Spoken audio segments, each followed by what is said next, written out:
Okay, are you ready? Okay, welcome everybody. We're glad you're here, and we had a wonderful reunion at Timp Lodge in June of this year, 2023, and we shared some things. Doug asked some of the members of the family to share things, but time was limited, and we didn't get to say everything that we wanted.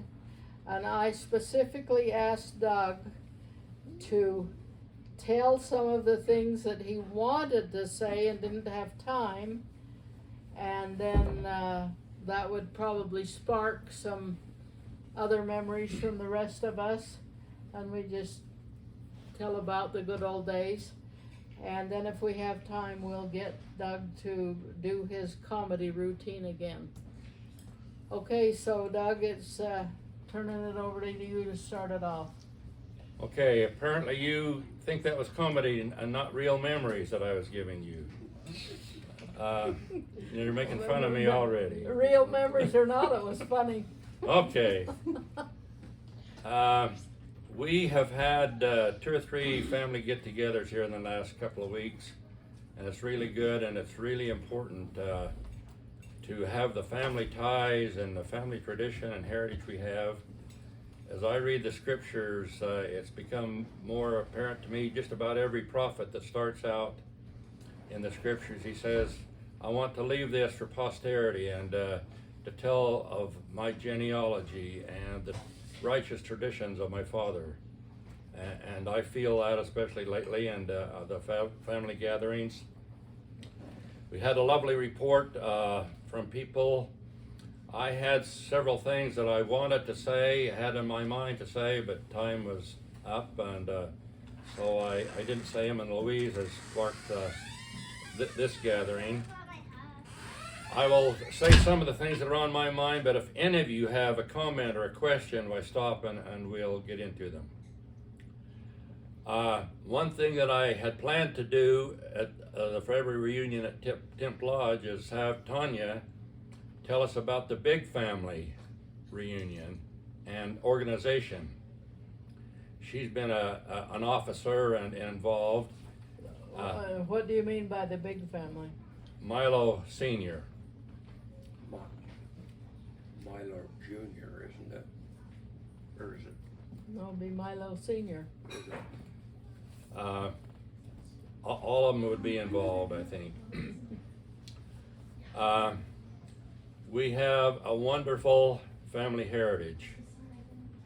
At a reunion a few years ago, I was told, now I don't know how to verify this, but I was told that according to the church records, the Andrus family was the second largest family in the church as far as church members. 2 or 3 years after that, I heard, and I cannot remember the source, that it was the #1 family in the church that sent out missionaries. I remember I went to the big Andrus reunion in Yukon when I was in high school, and they told us there that there had been more missionaries go out from the Andrus family than any other family in the church. That is pretty impressive and important to me that we've come from that heritage, and I hope we can continue on and be worthy of the family we were born into. At the reunion a couple of weeks ago, I had some comments about my father and what an influence he had been, and what a wonderful, righteous man that I thought he was. And I didn't get a chance to talk much about my mother. A couple of more comments on my father. As far as I know, he would be one of the most highly regarded and respected and revered people in our community as far as honesty and integrity, and a good person. That was very much of a blessing to me, but also it wasn't always that comfortable and pleasant, because all of the people in my age, my friends, my acquaintances, they did not have that. I can't remember anybody my age whose father was active in the church. So I was always expected and had a higher standard. So when we were out playing with and activities with my friends, I was always felt a little compromised, saying what my friends are comfortable with, I probably shouldn't be, and my parents wouldn't probably approve of this. So I was always, all my growing up, I had that. So what was a blessing was also a little bit of a discomforting to me. So that was your life in Idaho, right? Marion and Idaho, and even when I came to BYU, I had one roommate who I would say had a firm grip on the iron rod, and I had 2 or 3 that weren't. Mm. It wasn't until I married Audrey that things flipped, and now she was the one that was holding the high standards, and I was the one that was trying to catch up. So I've been on both extremes. Thank you, Audrey. It's not He's being, still a little uncomfortable.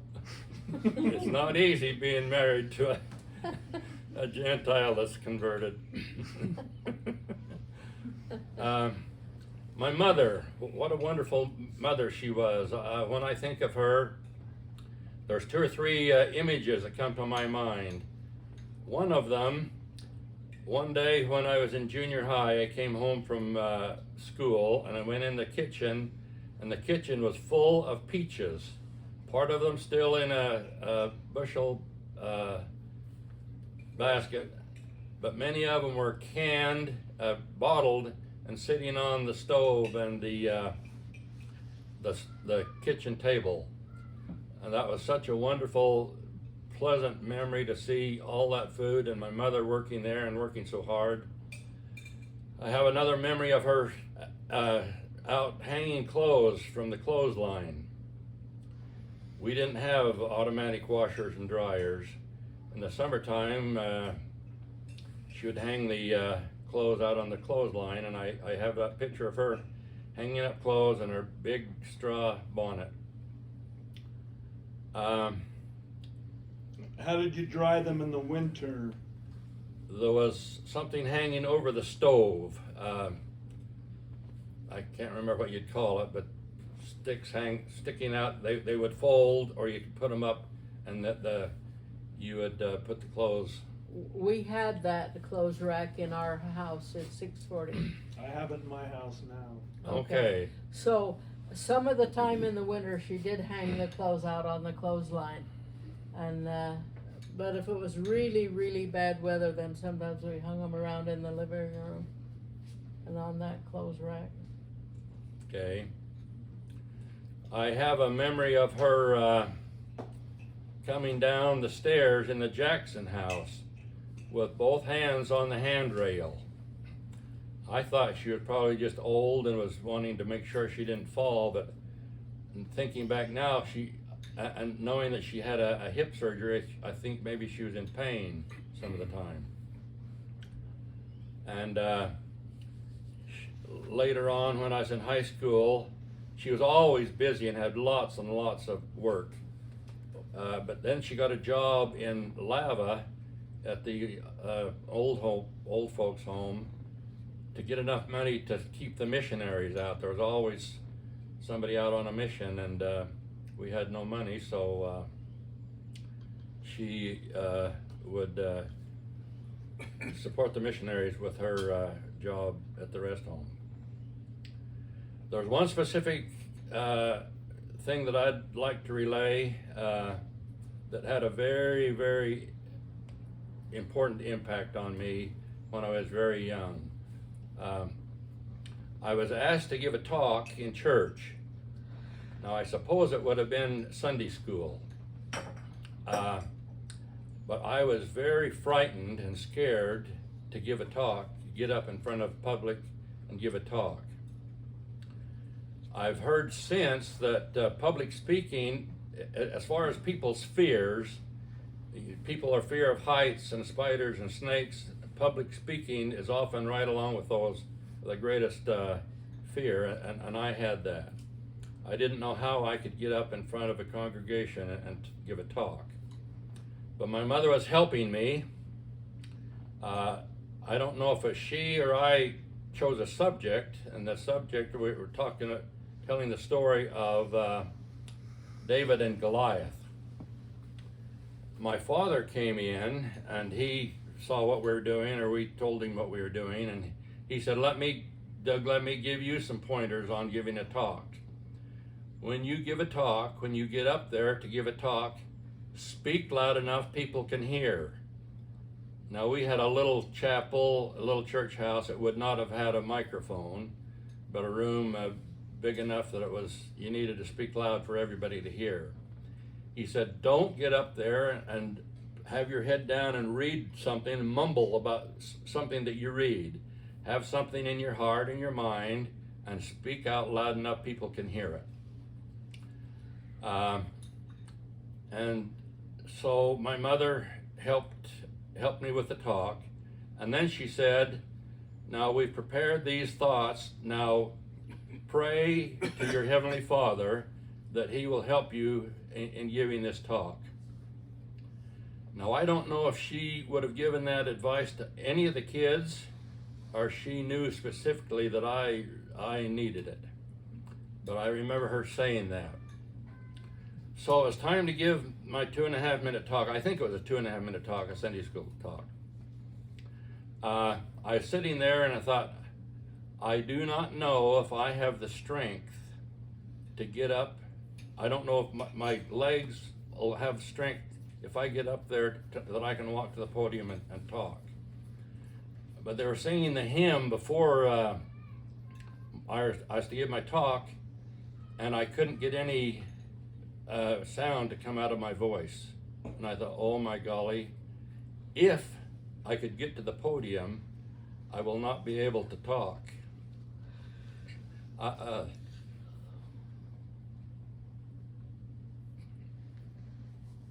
Is this in Marion? Yes. But it was time for me to give the talk. I got up and gave it. And things went well. Afterwards, I remember a lady coming up and say, good job, Doug, you did well. Then we went home and my mother said, good job, Doug, you did well, proud of you. Now this is the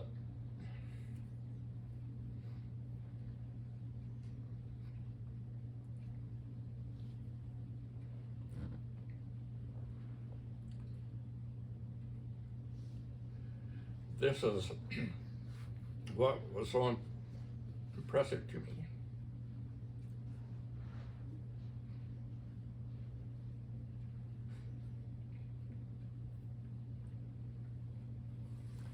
Doug's always been tender-hearted. Thank you.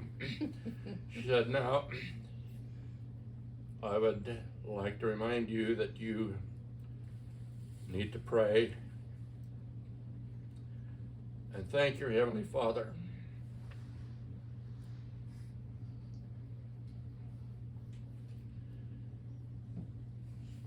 That was a very important lesson for me to know and remember. Okay, now, another thing I would like to tell you about my mother. After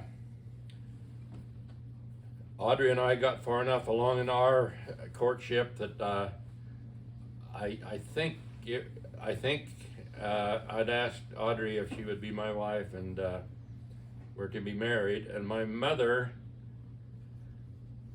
was questioning me and quizzing me, and she said, "Now, what?" I don't know all the question, but I think she was concerned that if I was getting the wife that the patriarch had promised me that I was going to have in my blessing.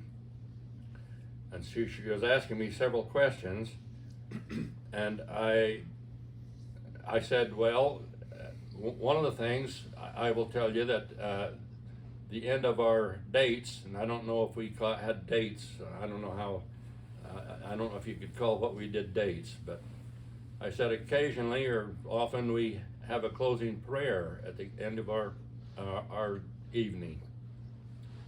And that's all she needed to hear.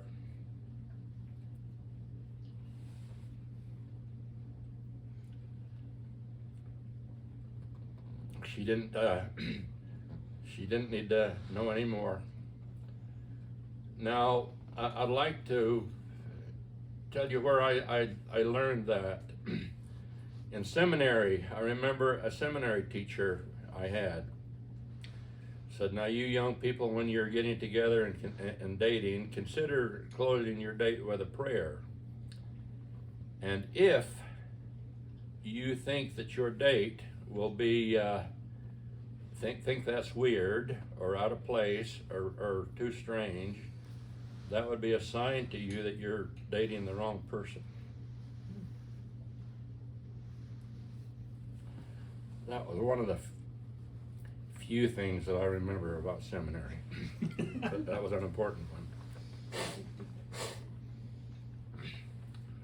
one. I don't know that I have anything else that I can on my mind right now about my parents. Any questions or before I go on and tell something about my siblings? If you're going to change the subject, I'll tell something about Mom.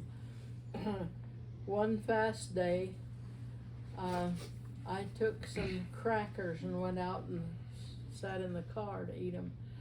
And I was born in 39, and the car I was sitting in was a 1950. So I was at least 11, I guess. And Mom came out and said, well, what are you doing, Louise? And I said, well, I'm hungry. And she said, well, and it's fast day, and she said, well, you don't have to sneak. If you need to eat, why eat? You don't have to hide it from me. Whether you fast or whether you don't fast is between you and Heavenly Father. I knew I couldn't hide it from him, so that's all for now. So did you go back in the house and eat? I probably had them chopped down by then, I don't know. Oh, you weren't at church? No, it was outside the house. Oh. Any comments from Ken or Jim? I said quite a bit at the reunion, but there's a couple of things that I can share with you. When I was in grade school, every day I'd come home and have every button ripped off my shirt for several days, and Mom say, Jim, do you have to do this every day?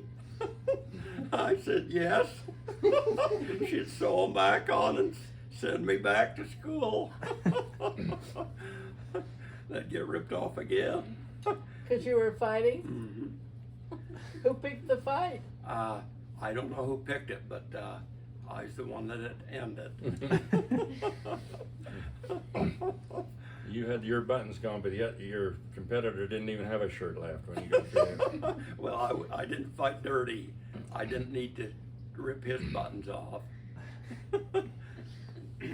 But, and another thing that I remember about my mother, if you went somewhere at night, if you were out wherever you were on a date or went somewhere, you could not sneak in without her knowing it.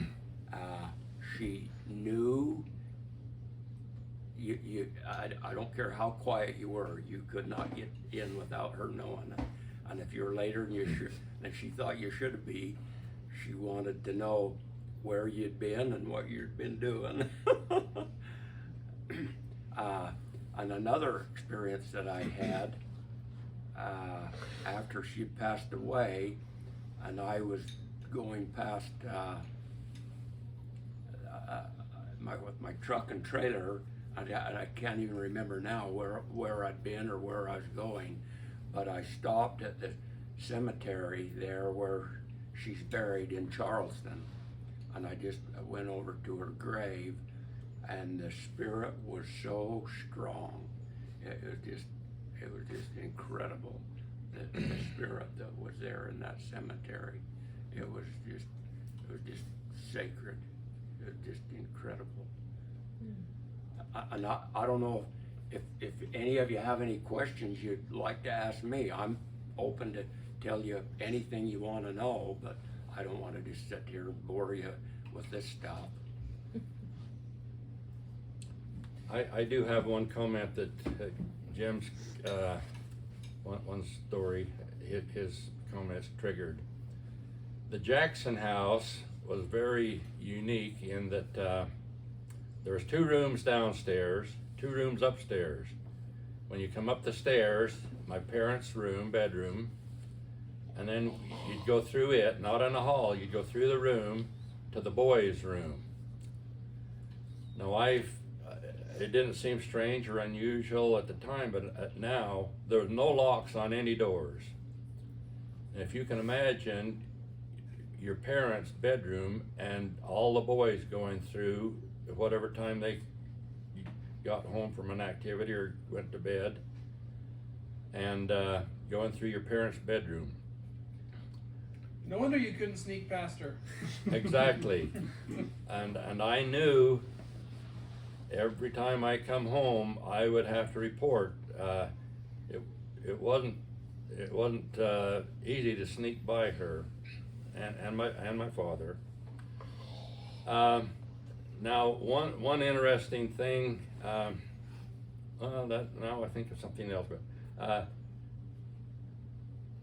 we didn't have a bathroom in the house. You had to go out to the outhouse.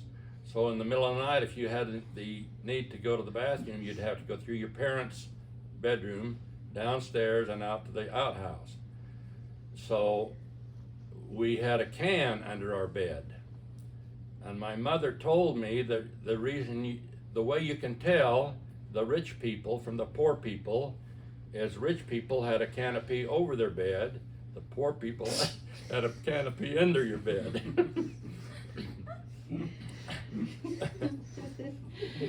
Now, another thing that I just remembered, my mother, when she was asking me about Audrey and wondering if I got the right girl, and she was convinced I did, but then a little later I don't know how it come up, but I was discussing, I said, now I'm a little concerned that this girl that I've asked to marry me, she's not from Dempsey Creek, she's not from Income, she's not from Francis, she is a city girl from Washington, and I don't know how that's going to work out.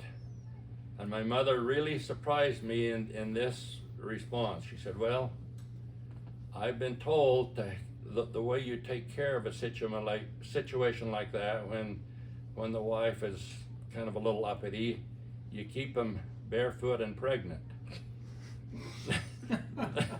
No, That is surprising to me. Yeah. It must have been Pa that told her that. Yes, that was a little surprising. Did she really say that? You didn't just make that up as a joke? She really said that. Jim, if you did step out of line, how would you expect your mom to react? What would be normal for her? Well, she would be disappointed, and she would say something to you that you maybe had done wrong and that you should maybe do different and do better. But she was not the type of person that would be yelling at you and scolding you and being critical. She just was not her temperament. But she wanted you to do right. There was no question about it. And she'd tell you in a good way what you needed to be doing different. So you all grew up in Marion, and when you moved to Lava, you moved into the Jackson house? I was a teenager when we moved to Idaho. He was, how old were you when you moved? I just turned 11 when we moved there. And when we got to Idaho, we didn't know where we were going to live. John and Margie had the big house, and they had a big family, and They had already moved there. they had already moved. They moved there earlier with the sheep, and then our family just kept sending all of our stuff up, and had to get rid of all the junk we had and burn. We had a fire going out in the garden for days and days and days, burning boxes of trash and stuff. Is that where my rubber guns went? I don't know. So how old were you, Ken, when the family moved up there? A junior in college, and I'd already been on my mission and home. And you were in college? I was at BYU College. And I just turned it 11 when we moved to Idaho. And so your first house was the Jackson house? Yes. Why do you call it the Jackson house? Because there's the people that lived there before us were a black family, and they were the Jacksons, and they worked for the person that lived on the farm, and they raised potatoes, and that was the hired man. But it was a dump. It was bad, and Pa said we're not living there, and it was Mom that says, oh, we can fix it up and make it livable. And I can remember her putting wallpaper all on the walls and just doing everything to try and fix it up and make it livable. Just did everything she could to make it presentable and livable. What was the price difference of what you sold in Utah to the purchasing price in Idaho? The place in Idaho cost $100,000, and the place in Utah wasn't it $60,000? I thought it was 50, but Okay, but we had some debt. Okay. So We didn't go to Idaho with a 50,000. We had some debt. So I want to say something about the Jackson house. The outside had old shingles on it, didn't it? Wasn't Well, that our what- had siding. brown, stupid-looking tar shingles with Yeah. the siding. So I didn't live in the Jackson house much. I went a couple of summers when I was not. While I was a student at BYU, I spent a couple of summers in Lava at the Jackson house. And one summer I worked at the Johnny Baker's hamburger stand, and so sometimes I'd work in the evening and come home after dark. And I'd come in the door and walk uphill till I got to the top of the hill in the living room floor, and that's how I knew I was in the middle of the house, so I could reach up and pull a string to turn the light on. And I'm telling you that to show you the floor was unlevel. It was extremely unlevel. There'd just been some logs put down, and they drug this house in and set on it. There was no foundation or nothing. And I know when I was a kid, I'd play with marbles. If I dropped a marble or lost a marble, it'd just roll clear to the corner of the house, the low part in the house. It was that unlevel. And how long did you live in that house? We lived there until I went on my mission, and then when they come home from my mission, then we had bought the Benson place, and I lived in the Benson place. Now, in addition to this Jackson house, there was a shed that had been, previous to us going there, was shoved up against the south wall, so it was an attachment. And that's where Louise and Edith, the girls, that was their bedroom. Afterward, Jim and I used it. We drug it up through the yard and used it for a stud ram pen. Above the barn, we had it there along the creek, and we had a range bucks that could go in the barn, and we fed them there in the mangers, you know where. And this was just a little, just north of there along the creek, and we'd pick out our top buck lambs and feed them there and grow them out, and they could go in that shed for protection. You guys have seen that building. I don't know if you realize what it was. What did you do? I don't want to interrupt, but I'm going to my shift at the temple, so I wanted to say goodbye to you Okay. Thank you, people Lisa. from Idaho, and then I'm going to I'm gonna add something real quick. Today was Shanna's baptism. That's why everybody's here. And at some point in the meeting, I don't remember which point, I felt your mother in attendance. So Judy South came in, and then Susie Andrus came in, and then Mabel Knapp and Bernie. I'm sure there were others too, but those were the ones I specifically noticed. So anyway, I wanted to share that, and thanks everyone for coming and supporting us. It was our privilege and pleasure. Headed to the temple now. Okay. Okay. Bye. Bye, Bye. Lisa. So you told about pulling that structure up the creek. What'd you do with the outhouse? I think it got burned down when the Jackson house.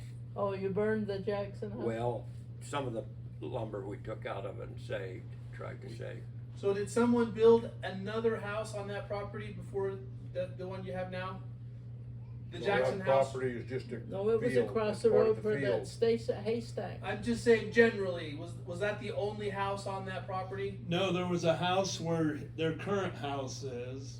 They still John use and the Margie. cellar. That's where they lived. Yeah. Yeah. But then they moved over to the England. England place. What happened to that house? We tore it down and used the lumber. Okay, so And it must then- not and have then been in great the shape cellar- either? The cellar now, we had a fellow build a cellar house over that cellar. Okay, that's your current cellar. Yes. And that Jackson house had only cold water, no hot water in the place. And in the winter, well, the water line came from John's house across the road. So in the winter, it would freeze up as it went across the road, so we had no water at all. No out, like was said, no outhouse. Now something I have thought about recently, every Saturday night we'd take a bath. We'd get a tin tub from hanging on the outside and bring it in and put some warm water that had been heated on the stove in the tub, and 2 or 3 or 4 people would bathe in the same tub until the water turned really gray or got too cold. Taking turns, not 4 at a Yeah, time. yeah. Thanks for clarifying that. Thank you for that. She had us do 4 at a time. But I wondered recently, when did my mother ever take a bath? When did she have a chance to change her clothes and take a bath with a house full of men? And I don't know how that worked. I know that she made sure you were all out when I was there to give me a chance to take one time. At Okay. least once.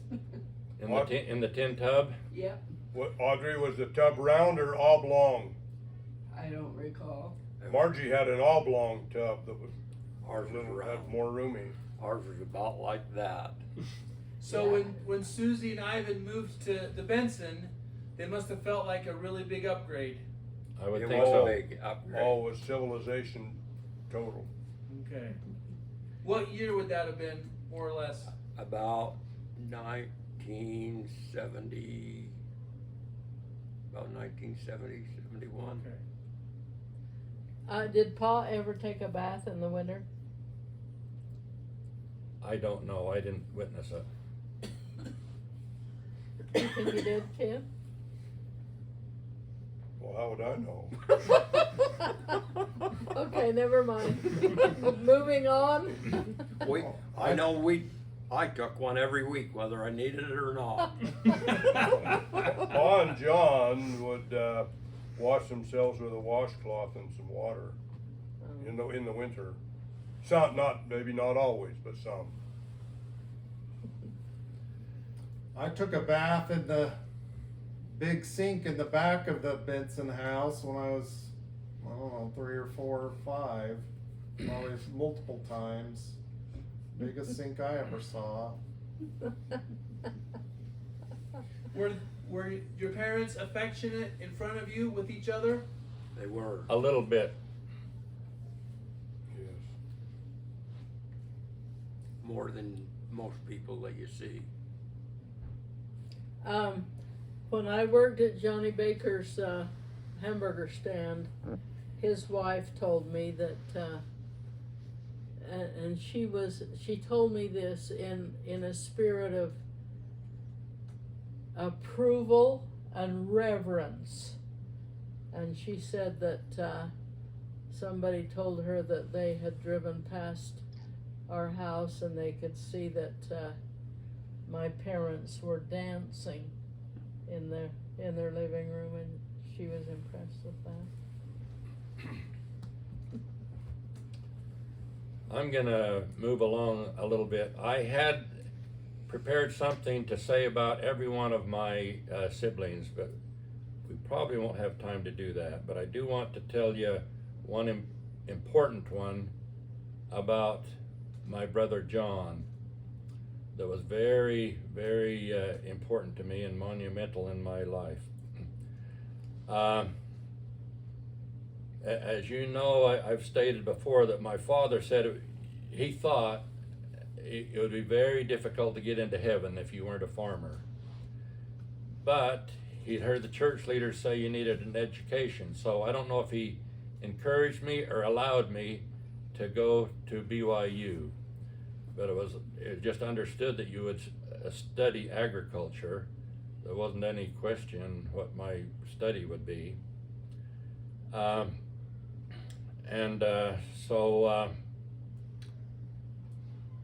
I've lost my train of thought. About John. John, okay, so I went to BYU a semester. I went on my mission. I came back and was going back to BYU. I had my roommates, my same landlord. I was accepted back to BYU. And this was in the fall. It was, the semester started again in January, and this was probably this November, December. And we were out at the haystack loading some hay for the livestock, and John said to me, Doug, in our area here, the church leaders have told us that we should consider going to school at Rick's instead of BYU. He said, no, I think you ought to go to the bishop and ask him if he's got any counsel on you going back to BYU. I don't know that's what they want you to do if you're living in this area. And when I heard that, I said, oh my golly, I hope I don't have to go to Rick's. I've never been to Rexburg, but I don't have any desire to go to Rexburg. I want to go back to BYU. So I went to the bishop and said, I understand that the church is counseling the people in this area to go to school at Rick's and not BYU. I had planned to go to BYU. Is that okay? And he said, oh yes, if that's what you had planned to do and you got arrangements, yes, that'd be fine. But then during the week, I was in the post office. He was the postmaster. And he came up to me and said, Doug, I am changing my counsel for you. You need to be at Rick's.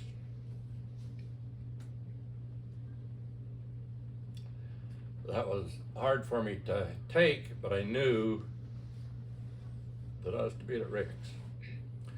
So I went to Rick's, and it was a couple of months before I found out why I was supposed to be there, and I met Audrey. I guess I'll tell you a little more about that meeting. Our ward had a temple trip, baptisms for the dead temple trip at the Idaho Falls Temple. I had been asked to do the baptizing for the young men, and then it was the young women to be baptized, and I was asked to be a witness. So I was a witness there, and this beautiful dark-haired girl came down into the font. And there was a special witness to me that there was something special about this situation. It didn't say, here's your future wife. The impression was, there's something special about this your experience you're feeling and witnessing. And I felt it pretty strong. But I didn't know what to do about it. I I was too bashful, backward, shy to do anything about it. I didn't know what to do next, but I didn't need to, because everywhere I went, there was Audrey. And it was very easy for me to say, hello, how you doing? And so that was about as stressful as it got. Now, a time or two I might have said, I understand there's a show tonight that you might be interested in. I'm going, you want to go, something like that. But then, that was in April when, and school was going to be out in another 6 weeks, or 8 weeks. So I went back to Idaho, she went back to Washington. She was just graduating as a nurse and had a job lined up in Portland, Oregon. And she went her way and I went mine. And one day I was out working in the fields with my father. We come in for lunch and he said, Doug, what is wrong with you? There's something wrong with you.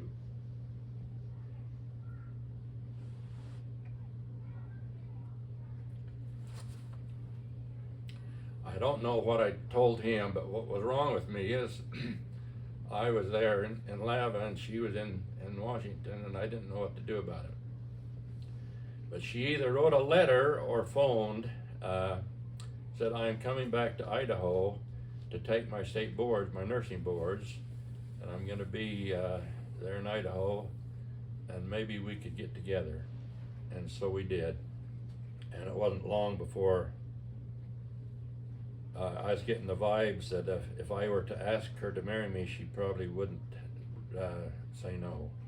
So I did, and she didn't say no. Doug, I want you to tell about what Pa said when he went to your wedding reception. Okay, it was quite a shock to me. My father, we went to the wedding reception. We got married in the Salt Lake Temple. Harold and Laura had a reception for us there at their house. And then we went to Washington, to her home, her parents' home, just outside of Seattle, for a reception. They had arranged to have the reception in Audrey's ward house. Her parents were not church people, but they had contacted the bishop and got permission. But they went there, and there was this nice little house, a modest 3-bedroom house. It had a bathroom inside, and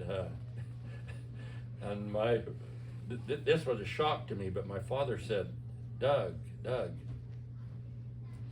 how you gonna? I'm worried about. I'm concerned marrying into this family, this ritzy family.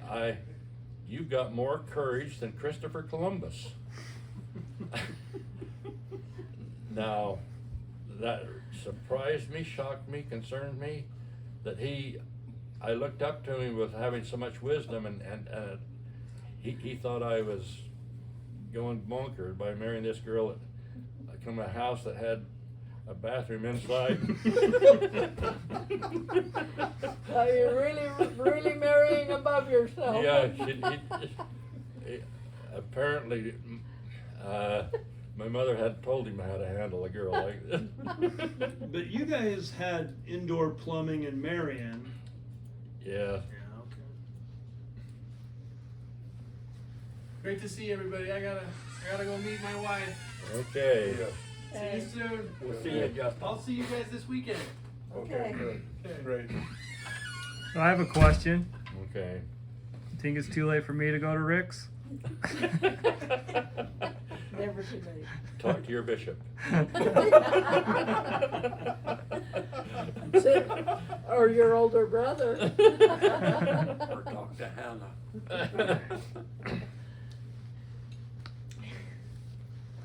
Okay, now we've gone on a long while. I've got 2 or 3 other things I could say if you're up to it. Okay, now I've told you about John. I've got something to say about all my other siblings, memories and impressions and lessons learned, but I probably won't have time to do that today. Well, say it about these 3 so they Okay. can blush. I'll say it about these 3. Jim is my younger brother, but it wasn't very long after he come along that I realized that he had more ambition than I, that he could outwork me, wanted to, did do, and all of you that know Jim knows that he is the perfect example of somebody with integrity, honesty, dependability, and that was so important to me, watching him, and then and since. I don't know of anybody that you could have that would have a higher reputation of being a man of honor. Louise, she's my older sister, but one thing that I was very impressed about her is many times in a public setting, when most older sisters would try to get rid of their younger brother, she would include me and make me feel like I was welcome with her friends. There was one exception to that. I remember being in our car, I think it was our car, it might have been our car, not too far from the church house, over by George Simpson's, and there were several girls in the car, and I was there, and the girls started talking about the boys. I don't know if it was in the whole school or our community, and they're starting to analyze them one by one, going down the list, and I don't know if they were going from house to house or alphabetically, but about on the third boy that they were analyzing, she said, Doug, why don't you get out and go over to the church, and I'll meet you there. So that was the one exception where I thought I'd got kind of booted out. Another really important story.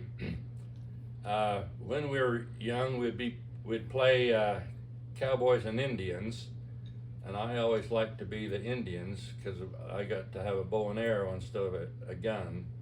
I don't know that we were playing cowboys and Indians at that time, but Louise and I were out shooting bows and arrows in the field between, just west of our house.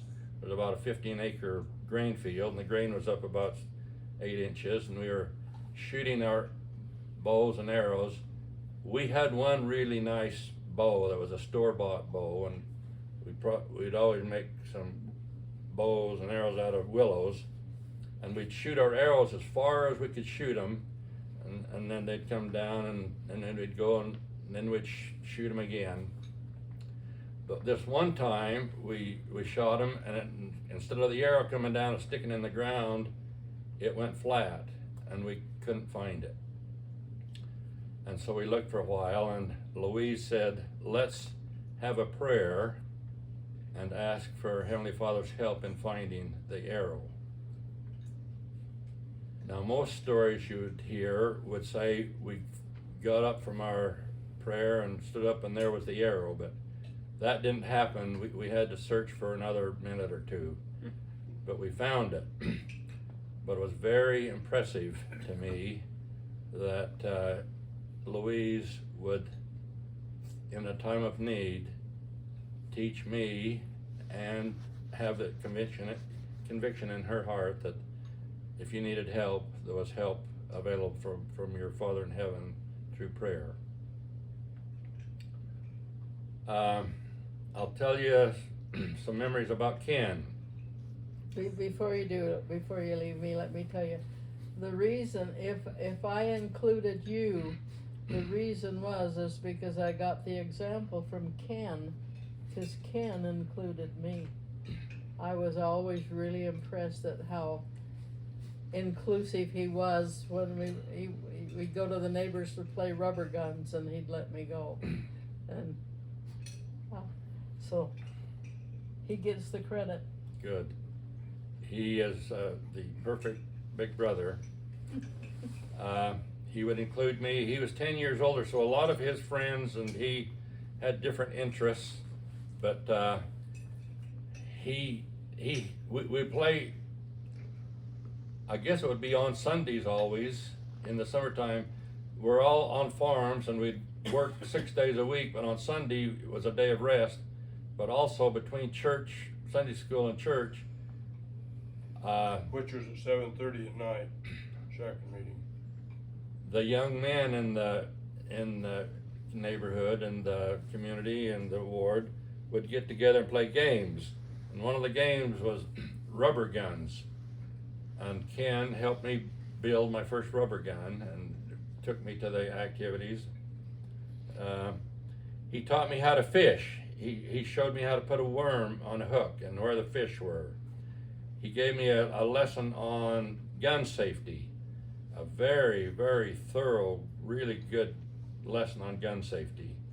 You would not have had a better lesson from the military or police department than Ken gave me.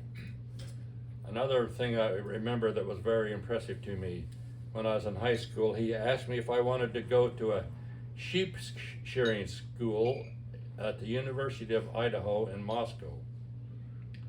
He was thinking about going and invited me to go with him, and so I went with him, and we learned how to shear sheep. It was a long trip from southern Idaho to northern Idaho. So that was a really important thing. One of the other things that was really, really monumental, I would not have thought it at the time, and Ken probably would not have known how important this was.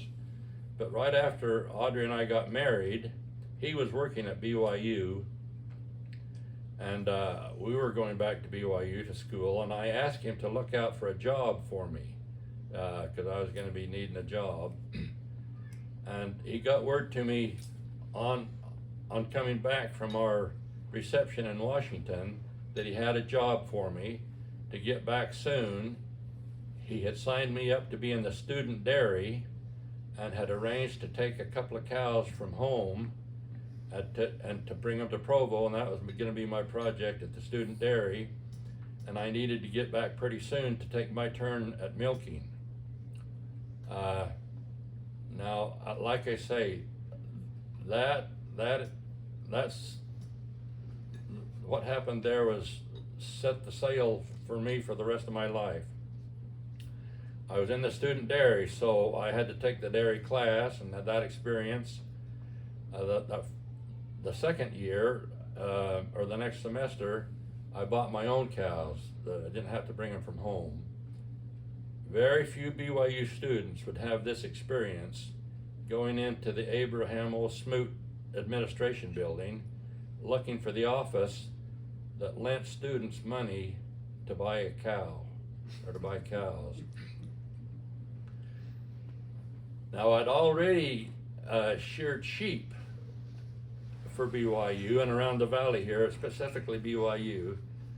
I tell my kids occasionally, of all the millions of people that have been students at BYU, how many of them had sheared sheep and milked cows? There haven't been many of them. Right on campus. Yeah. So I graduated from BYU just barely.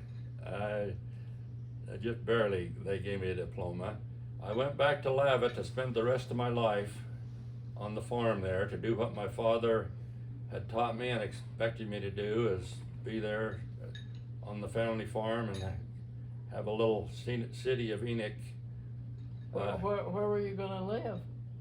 I lived in the Jackson house. In Edith's bedroom. Yeah, that was our honeymoon suite, so Edith's bedroom. Yours and Edith's bedroom. I was there 2 weeks and got drafted into the Army. And so I went into the Army, so that interrupted my farming experience in Lava. Just about the time I was to get released from the Army, I'd planned to go back to the farm, and John said to me, Doug, now, my kids are getting old enough they can do a lot of the work. The thing you could probably do to be the most help to the family is if you'd go out and get a job and send the money back to us. The money that you could send us would probably be more beneficial than your labor. So I was looking for a job. So what kind of a job would I be looking for? It had to be farming. And since I'd had that experience in the dairy, the best job, the highest paying job and the best job would probably be dairy farming. I assumed I'd be working, if I was to go look for a job, I could find a job in somewhere between Provo and Lava on a dairy farm. But I put an ad in the dairy magazine, the trade magazine, Horde's Dairyman, and I thought I'd kind of think a little bit out of the box and say I was looking for a job and would consider anything in the western United States. So I put that ad in, and I started getting responses from all over the country.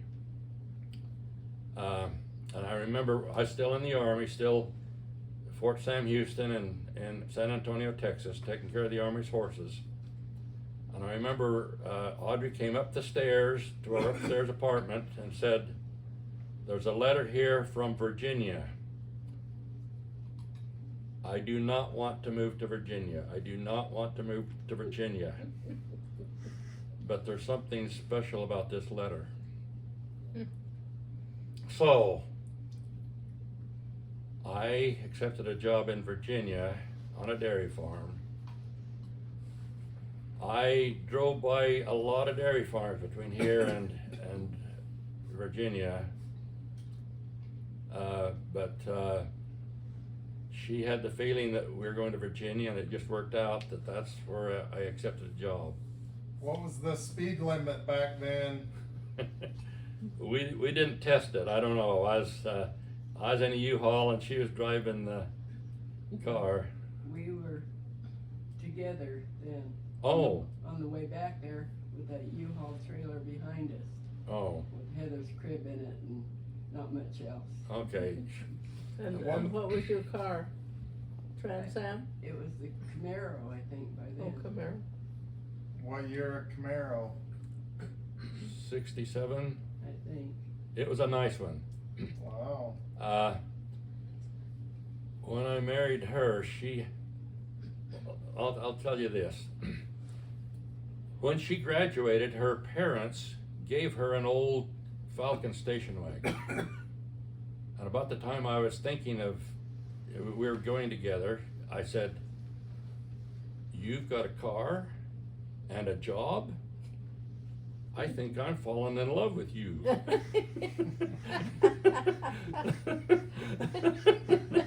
That does sound like a Doug response. So Paul was right, you really were a gold digger. But she had enough money, making enough money working at the hospital. We had enough money that I bought a Camaro. It was a pretty fancy car. It was a used one, but With hideaway headlights. yeah. So how long were you in the military or the Army?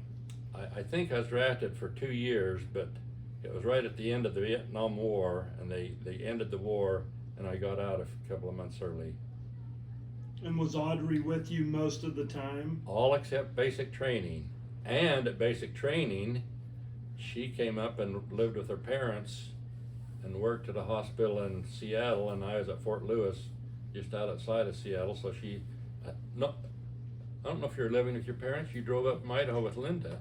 Well, I moved up from Idaho to my mom's place. My dad was in Alaska or somewhere. And so I wasn't in Idaho very long, but Linda came with me for that trip. I did see her a couple of times on weekends while I was in basic training. And she went with me to San Antonio, and I lived off base, and she could be with me the whole time.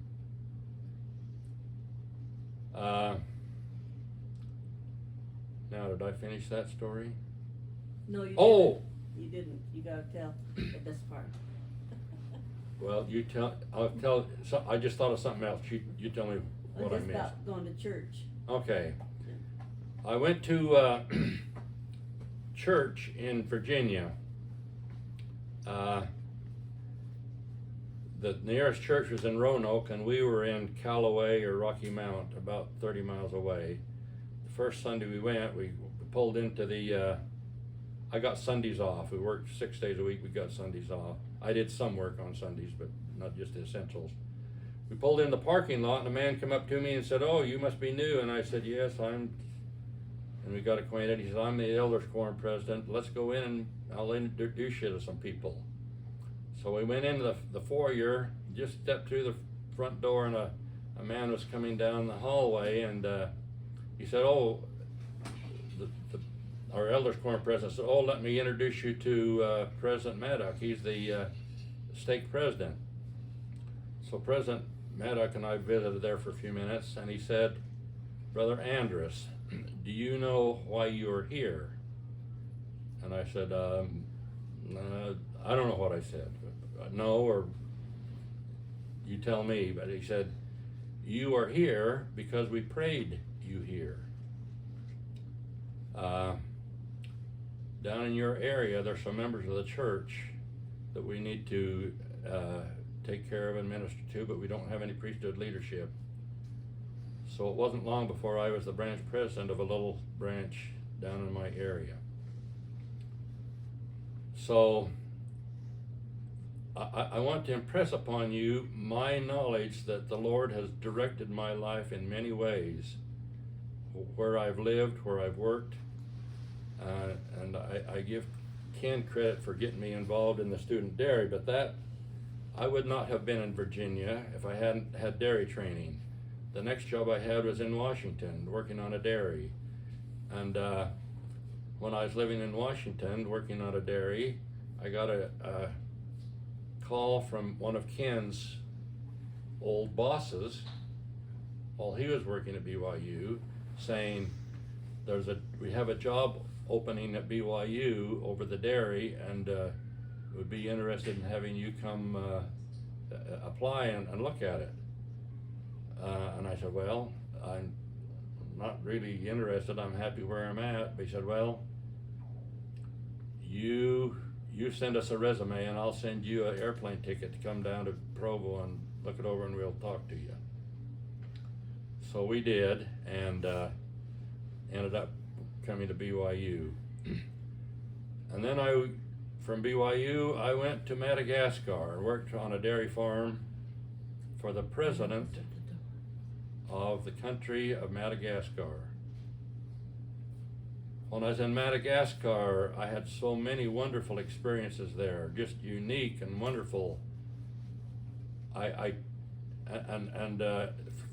Because of that job, I was sent to New Zealand to buy cows. I was sent to Germany to buy equipment. I was sent to France to buy equipment. I was sent to South Africa to buy supplies.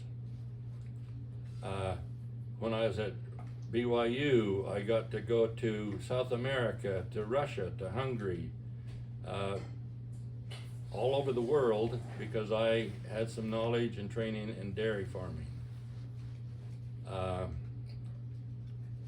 Most of those moves, I thought that the Lord had a direct hand in. Some I thought I finally got to choose this one, but then I'd get there and find out there was a reason why I went there.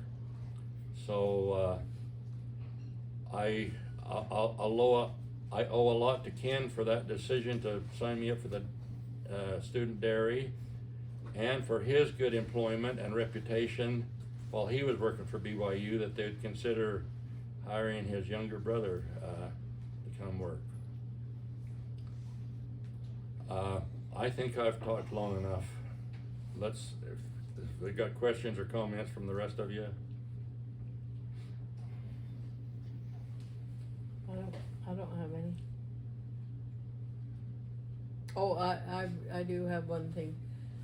I remember Pa sitting us down and telling us, whatever you do, whenever you have a decision to make, always make the decision that you know would be pleasing to your Heavenly Father. That's all.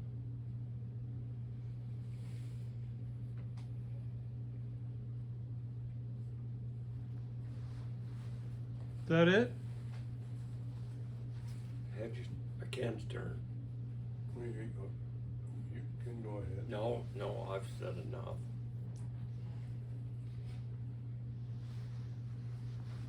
Well, we're all about asleep, so. Take a nap. Good intermission to stretch and wake back up. I guess we can pause